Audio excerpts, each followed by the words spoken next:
Hello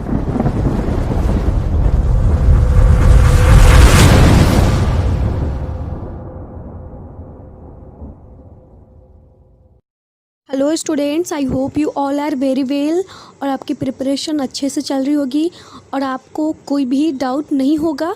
जो भी lectures अब तक अपलोड हो चुके हैं, जितने भी टॉपिक्स हम लोगों ने कवर किया, वो सब में आपको कोई डाउट नहीं होगा। अगर कोई डाउट है तो आप आराम से पूछें। और आज जो हमारा चैप्टर स्टार्ट होने वाला है वो है बायोलॉजिकल क्लासिफिकेशन। आप सबको पता है, अगर आपने वीडियो को देखा है तो द लिविंग वर्ल्ड जो है वो हमारा अच्छे से कंप्लीट हो चुका है with summary and NCERT explanation भी। अगर आपने उस वीडियो को नहीं देखा है तो जाकर उस वीडियो को पहले देखें और इसके बाद इस वीडियो को देखें। इस वीडियो के नीचे लिंक दिया हुआ है, उस लिंक से आप द लिविंग वर्ल्ड के सारे वीडियोज़ को देख सकते हैं, समझ सकते हैं।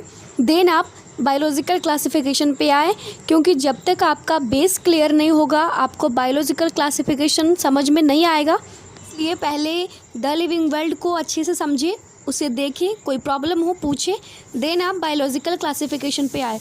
और ये वीडियो जो है सिर्फ आपके लिए वीडियो नहीं है, ये बहुत इंपॉर्टेंट क्लासेस है आपके लिए, तो मिस ना करें और लेक्चर को पूरा देखें, आधे पे छोड़कर ना जाएं क्योंकि समझ में नहीं आएगा। और अपने साथ एक नोटबुक रखें, जो भी पॉइंट्स आपको इम्पॉर्टेंट लगे उस पॉइंट्स को आप नोटबुक में नोट करते जाएं। साथ में एनसीईआरटी बायोलॉजी का बुक रखें, हर पॉइंट्स को अंडरलाइन करें, हर लाइंस को अंडरलाइन करें। जो भी प्रॉब्लम्स हो आप पूछें, लेक्चर पॉज करके पहले कमेंट करके क्वेश्चन पूछे आप, जो भी प्रॉब्लम है। इसके बाद फिर आप लेक्चर्स को कंटिन्यू करें। तो चलिए स्टार्ट करते हैं। आज का हमारा जो टॉपिक होने वाला है आप सबको पता है, biological classification, chapter number 2 class 11th NCERT का है, chapter number 2 unit number 1 diversity in the living world का। तो चलिए स्टार्ट करते हैं बायोलॉजिकल क्लासिफिकेशन। इस चैप्टर में हम आपको नोट्स भी देंगे, क्योंकि ये चैप्टर जो है थोड़ा सा एक्स्ट्रा एग्ज़ाम में इसमें आता है, इसलिए मैंने पहले ही आपको बताया जहाँ पे नोट्स की ज़रूरत पड़ेगी हम आपको नोट्स भी देंगे। इसके साथ ही ट्रिक वाला वीडियो भी लगातार आपका कंटिन्यू रहेगा। हम बहुत जल्द ट्रिक भी लाने वाले हैं इस चैप्टर का भी। द लिविंग वर्ल्ड का तो मैंने ट्रिक दे दिया, इसके बाद रिप्रोडक्शन का भी ट्रिक आपको मिल चुका है। इसके साथ ही इस बायोलॉजिकल क्लासिफिकेशन का भी ट्रिक बहुत जल्द आने वाला है, इसलिए इस चैनल को सब्सक्राइब करें, ज़्यादा से ज़्यादा शेयर करें अपने फ्रेंड्स के साथ, ताकि आपको बहुत हेल्प हो सके, साथ ही और भी स्टूडेंट को हेल्प हो सके जो अच्छे से पढ़ाई करना चाहते हैं, अपने एग्ज़ाम में अच्छे से अच्छे मार्क्स लाना चाहते हैं। तो इसलिए ज़्यादा से ज़्यादा इस वीडियो को शेयर करें और अच्छे से पढ़ें, ध्यान लगाकर हर टॉपिक को, हर वीडियो को आप वीडियो सिर्फ ना समझें, इसे बहुत इम्पॉर्टेंट जो है वो लेसन समझें और अपनी पढ़ाई अच्छे से करें। आज बायोलॉजिकल क्लासिफिकेशन का इंट्रोडक्शन होने वाला है। आज हम सिर्फ इंट्रोडक्शन करेंगे इसका, और कल से जो है हमारा लेक्चर स्टार्ट होगा। तो आज हम देखेंगे कि इसमें क्या क्या जो है पढ़ने वाला है, क्या क्या पढ़ेंगे हम। इसके साथ ही कुछ साइंटिस्ट जो कि बहुत इंपॉर्टेंट है इसमें, उनके बारे में भी हम डिस्कस करेंगे। तो चलिए स्टार्ट करते हैं। तो सबसे पहले हम समझते हैं बायोलॉजिकल क्लासिफिकेशन का क्या मतलब होता है। ये 2 वर्ड से मिलकर बना हुआ है, एक तो बायोलॉजिकल और दूसरा क्लासिफिकेशन। आप सबको पता होगा, द लिविंग वर्ल्ड में मैंने पढ़ाया था आपको कि बायोलॉजी का मतलब होता है लिविंग। आप सबको पता है लाइफ क्या होता है, लिविंग क्या होता है, मैंने द लिविंग वर्ल्ड में अच्छे से समझाया है।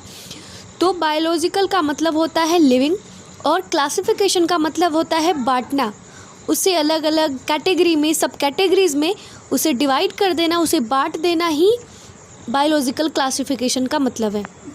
इसका मतलब सभी लिविंग ऑर्गेनिज्म को हम इस चैप्टर में क्लासिफाई करने वाले हैं, उसे बांटने वाले हैं, समझने वाले हैं कि किस तरह से एक लिविंग ऑर्गेनिज्म को बांटा जाता है, उसके अलग अलग कैटेगरीज के आधार पे, उसके अलग अलग ग्रुप्स में किस तरह से उसे बांटा जाता है, उसके अलग अलग किस तरह से किंगडम बनाए हुए हैं, इसमें हम देखने वाले हैं। तो चलिए समझते हैं क्या होता है अलग अलग किंगडम में, किस तरह से लिविंग ऑर्गेनिज्म को क्लासीफाई किया हुआ है। इसके बाद बहुत सारे साइंटिस्ट ने अपना योगदान दिए इसमें, उन साइंटिस्ट के बारे में भी हम समझेंगे, हम जानेंगे कि कौन कौन से साइंटिस्ट थे जिन्होंने बायोलॉजिकल क्लासिफिकेशन पे अपना योगदान दिया, किस तरह से उन्होंने ऑर्गेनिज्म को, लिविंग ऑर्गेनिज्म को अलग अलग डिवाइड किया। तो चलिए स्टार्ट करते हैं। जब बायोलॉजिकल क्लासिफिकेशन हुआ, जब लिविंग ऑर्गेनिज्म को बांटा गया, आप सिंपली ऐसे बोल सकते हो बायोलॉजिकल क्लासिफिकेशन का मतलब कि लिविंग ऑर्गेनिज्म को जब बांटा गया तो अलग अलग किंगडम आए, kingdom Monera, kingdom protista, kingdom fungi, kingdom Plantae and kingdom animalia. इसके बाद कुछ वायरसेस है, वायरस एंड लाइकेंस, इसके बारे में भी हम डिस्कस करेंगे। पहले हम पढ़ने वाले किंगडम किस तरह से है, किंगडम मोनेरा क्या होता है, किंगडम प्रोटिस्टा क्या होता है, kingdom fungi, kingdom Plantae and kingdom animalia.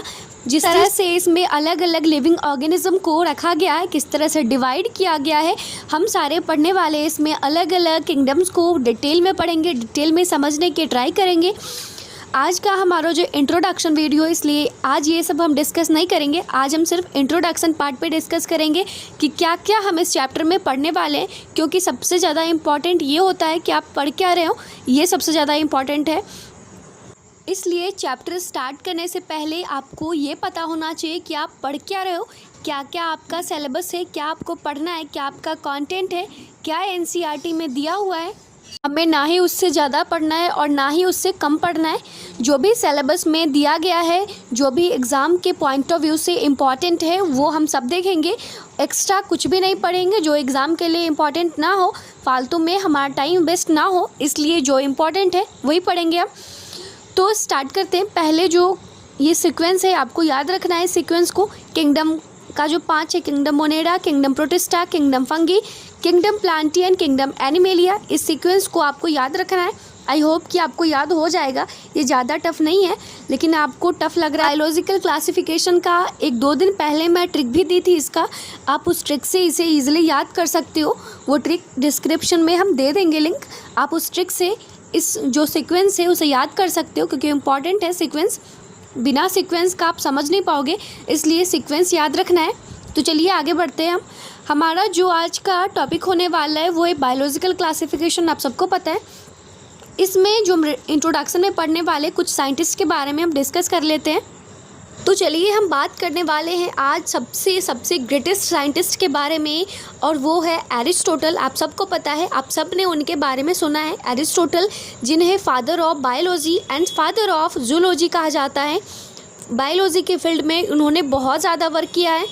पहली बार एरिस्टोटल ने ही ऑर्गेनिज्म को क्लासिफाई किया था। फर्स्ट जो ऑर्गेनिज्म को क्लासिफाई करने वाले साइंटिस्ट थे, उनमें से एक जो थे वो एरिस्टोटल थे। सबसे पहले इन्होंने ही ऑर्गेनिज्म को, लिविंग ऑर्गेनिज्म को साइंटिफिक बेसिस पे क्लासिफिकेशन किया था। यही लिखा है इस नोट्स में, आप समझ सकते हो कि Aristotle was the earliest to attempt a more scientific basis for classification. इन्होंने ही सबसे पहले लिविंग ऑर्गेनिज्म को क्लासीफाई किया था साइंटिफिक बेसिस पे।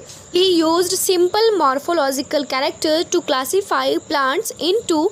इन्होंने सिंपल मॉर्फोलॉजिकल कैरेक्टर्स के बेसिस पे प्लांट्स को क्लासीफाई कर दिया था 3 पार्ट में, ट्रीज में, सब्स में एंड हर्ब्स में। इन्होंने लिविंग ऑर्गेनिज्म को एक्सटर्नल कैरेक्टर्स के बेसिस पे, उसके एक्सटर्नल स्ट्रक्चर के बेसिस पे उन्हें क्लासिफाई किया था। इन्होंने बताया था कि जो भी चल सकता है उसे इन्होंने एनिमल्स में रख दिया था, और जो नहीं चल सकता है, जो मूव नहीं कर सकता है, उसे इन्होंने प्लांट्स में रख दिया था। क्योंकि उनके टाइम तक जो है टेक्नोलॉजी इतनी ज़्यादा हायर नहीं थी, उस टाइम तक कुछ भी ऐसा नहीं था जिससे बायोलॉजी को इवॉल्व किया जा सके। उनके टाइम तक तो कुछ भी नहीं पता था, इसलिए इन्होंने बस 2 ग्रुप बना दिया। एक ग्रुप तो वो जिसमें जो मूव कर सकता है उसे इन्होंने एनिमल्स में रख दिया, और दूसरा तो वो जो मूव नहीं कर सकता है उसे इन्होंने प्लांट्स में रख दिया था। क्योंकि इनके टाइम तक ये मोनेरा, प्रोटिस्टा, फंगी एंड इस तरह से जो है वो किंगडम का ग्रुप नहीं बनाया गया था। उन्होंने प्लांट्स को भी क्लासीफाई किया था 3 पार्ट्स में। पहला herbs, subs and trees. Trees में वो होता है जो बड़े बड़े ट्रीज़ होते हैं। इसके बाद सब्स में झाड़ियाँ, हर्ब्स में छोटे छोटे जैसे ग्रासेस हो गया। इस तरह से इन्होंने प्लांट्स को भी क्लासीफाई किया था।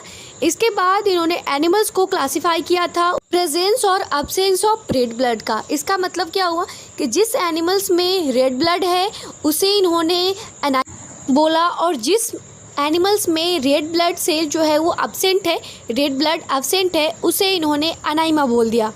इसका मतलब आप अच्छे से समझे, अनाइमा और एनाइमा में जो है वो कन्फ्यूज़न हो सकता है, इसलिए एक बार और समझे इसे। अनाइमा वो जिसके पास रेड ब्लड नहीं है, और दूसरा इनाइमा वो जिसके पास रेड ब्लड है। आई होप आपका कन्फ्यूज़न दूर हो गया। इसके बाद एरिस्टोटल के बाद भी बहुत सारे साइंटिस्ट आए और उन्होंने अपना योगदान दिया, लेकिन आप ऐसे समझ सकते हो कि एक हिंट जो लिविंग ऑर्गेनिज्म को डिवाइड करने का हिंट था वो एरिस्टोटल ने तो दे दिया था। इसके आगे जो और साइंटिस्ट थे इन्होंने बहुत सारा कुछ बताया, बहुत सारा किंगडम हुआ, बहुत सारा क्लासिफिकेशन हुआ, अलग अलग लिविंग ऑर्गेनिज्म को अलग अलग डिवाइड किया गया अलग अलग पार्ट्स में। लेकिन जो सबसे इम्पॉर्टेंट चीज़ है वो एरिस्टोटल ने की कि लिविंग ऑर्गेनिज्म को क्लासिफाई करने का सबसे जो नींव था वो एरिस्टोटल ने ही दिया था। इसके बाद हम आगे चलते हैं नेक्स्ट साइंटिस्ट के ऊपर जो कि है लिनियस। इनका फुल नेम कैरोलस लिनियस है। शायद इससे पहले भी आपने इनके बारे में पढ़ा है। आप थोड़ा सा याद कीजिए, रिकॉल कीजिए पीछे जाकर बैक में कि किस तरह से आपने कैरोलस लिनियस के बारे में पढ़ा। बाइनोमियल सिस्टम ऑफ नोमेनक्लेचर आप याद करें। बाइनोमियल सिस्टम ऑफ नोमेनक्लेचर को देने वाले जो साइंटिस्ट थे वो कोई और नहीं कैरोलस लिनियस थे। लिविंग ऑर्गेनिज्म का साइंटिफिक नेम देने वाले साइंटिस्ट यही कैरोलस लिनियस थे। चलिए इनके बारे में थोड़ा सा डिटेल में समझ लेते हैं कि बायोलॉजिकल क्लासिफिकेशन में और इन्होंने क्या क्या। कैरोलस लिनियस ने भी एरिस्टोटल का पूरा सपोर्ट किया था इन्होंने। और जिस तरह से एरिस्टोटल ने बताया कि दो किंगडम होता है, एक तो वो जिसमें ऑर्गेनिज्म मूव नहीं कर सकता उसे इन्होंने प्लांट्स में डाल दिया, और एक तो वो जिसमें ऑर्गेनिज्म मूव करता है उसे इन्होंने एनिमल्स में डाल दिया। इन्होंने पूरा सपोर्ट किया था एरिस्टोटल का जो बायोलॉजिकल क्लासिफिकेशन का सिस्टम था। एरिस्टोटल ने जो फर्स्ट टाइम कहा था इन्होंने उनका पूरा सपोर्ट किया था। कि आप सबको पता है कैरोलस लिनियस को फादर ऑफ टैक्सोनॉमी बोलते हैं हम लोग। इन्होंने पेड़ पौधे को, प्लांट्स को, एनिमल्स का नाम दिया था। नामकरण करने वाला जो साइंटिस्ट थे वो कैरोलस लिनियस ही थे। ऐसा कोई साइंटिस्ट नहीं हुआ जिन्होंने पेड़ पौधों को, एनिमल्स को और प्लांट्स का नाम रखा हो, लेकिन कैरोलस लिनियस वो है जिन्होंने एनिमल्स और प्लांट्स का नाम दिया। इन्हें बॉटनी का जीनियस भी कहा जाता है। कैरोलस लिनियस ने 4400 एनिमल्स का नोमेनक्लेचर किया और प्लांट्स का 7700 प्लांट्स का भी नोमेनक्लेचर किया इन्होंने। इसलिए इन्हें बहुत ज़्यादा जो है वो ग्रेट साइंटिस्ट माना जाता है। इन्होंने नाम दिया एनिमल्स को, प्लांट्स को नाम देने वाला साइंटिस्ट कैरोलस लिनियस है। ये स्वीडिश के रहने वाले हैं, ये एक बॉटनिस्ट। अब हुआ तो कैरोलस लिनियस के बारे में मैंने बात कर लिया कि कैरोलस लिनियस कौन है। इनका जन्म आपको याद रखना है 23 मई 1707 को इनका जो है वो जन्म हुआ था। वैसे एग्ज़ाम में आने का चांसेस तो नहीं है, लेकिन पता होना चाहिए आपको इनके बारे में। जो नेक्स्ट साइंटिस्ट के ऊपर बात करने वाले हैं वो है थियोफ्रास्टस। आप सबने शायद नाम इनका सुना होगा, अगर नहीं सुना है तो कोई बात नहीं, हम इनके बारे में अभी डिस्कस करने वाले। थियोफ्रास्टस कौन थे? इससे पहले जो मैंने एरिस्टोटल और कैरोलस लिनियस के बारे में कहा, इनके बारे में इन्होंने जो भी बताया था बायोलॉजिकल क्लासिफिकेशन में, इसका कुछ ड्रॉबैक भी है। उस ड्रॉबैक को हम नेक्स्ट लेक्चर में स्टार्ट करेंगे, क्योंकि आज हम सिर्फ इंट्रोडक्शन करने वाले हैं। आप सबको पता है हम आज समझने वाले हैं कि हम चैप्टर में पढ़ क्या रहे हैं, हम क्या क्या पढ़ने वाले हैं चैप्टर में। और कुछ साइंटिस्ट का नाम जो बहुत इंपॉर्टेंट है, एग्ज़ाम के लिए तो है ही, लेकिन आपकी नॉलेज के लिए भी इम्पॉर्टेंट है। तो चलिए अब हम नेक्स्ट वाले साइंटिस्ट के ऊपर बात करने वाले हैं। आप सबको पता है थियोफ्रास्टस जो कि स्टूडेंट ऑफ एरिस्टोटल, ये एरिस्टोटल के स्टूडेंट थे।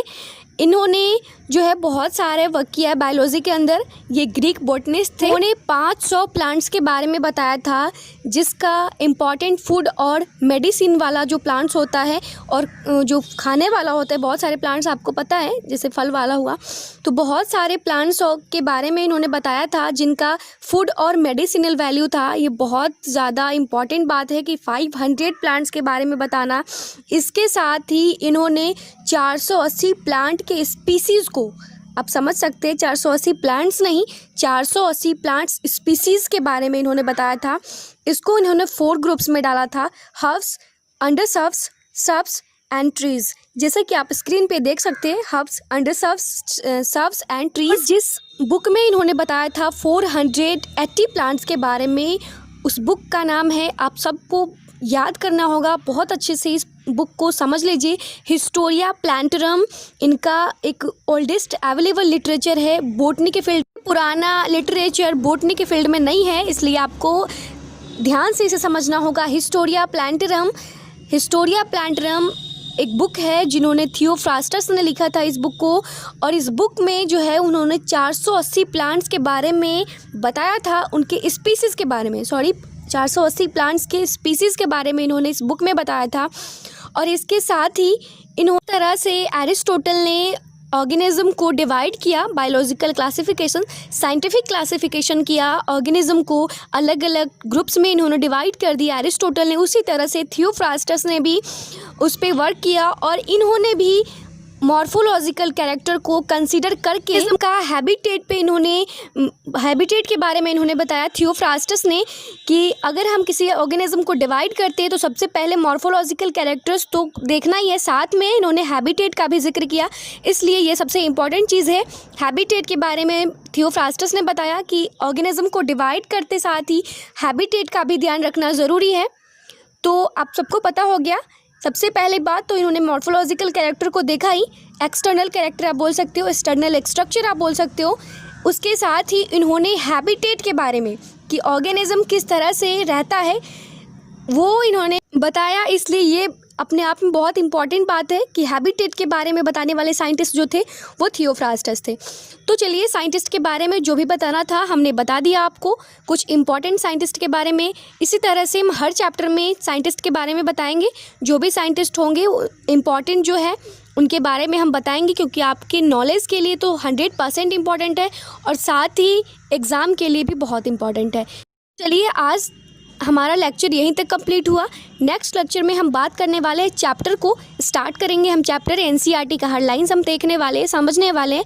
तो आज जो था वो इंट्रोडक्शन लेक्चर था, कल से हम चैप्टर स्टार्ट करेंगे। बहुत जल्द हमारा ये चैप्टर भी कंप्लीट होने वाला है, क्योंकि हमें जल्दी नहीं करना है, हमें समझ कर अच्छे से सारे कॉन्सेप्ट क्लियर करके तब चैप्टर को कंप्लीट करना है, क्योंकि एग्ज़ाम में 360 आउट ऑफ 360 लाना है। इसलिए पढ़ते रहिए, समझते रहिए। अगर कोई भी डाउट हो और पूछिए, हर डाउट का सोल्यूशन आपको यहाँ मिलेगा, इसलिए बिल्कुल भी टेंशन नहीं लेना है। और जहाँ तक सिलेबस की बात है तो वो मेरा काम है, हम सिलेबस कंप्लीट करेंगे, अच्छे से कंप्लीट करेंगे, विथ कॉन्सेप्ट के साथ हम करेंगे कंप्लीट। इसलिए आराम से पढ़िए, ज़्यादा जल्दी हमें चैप्टर को कंप्लीट नहीं करना है। इसके साथ ही वीडियो को शेयर करें कि आपके साथ साथ उनका भी हेल्प हो सके। इसलिए पढ़ते रहिए, समझते रहिए, कोई डाउट हो पूछे। All the best for your preparation. मिलते हैं अगले लेक्चर में।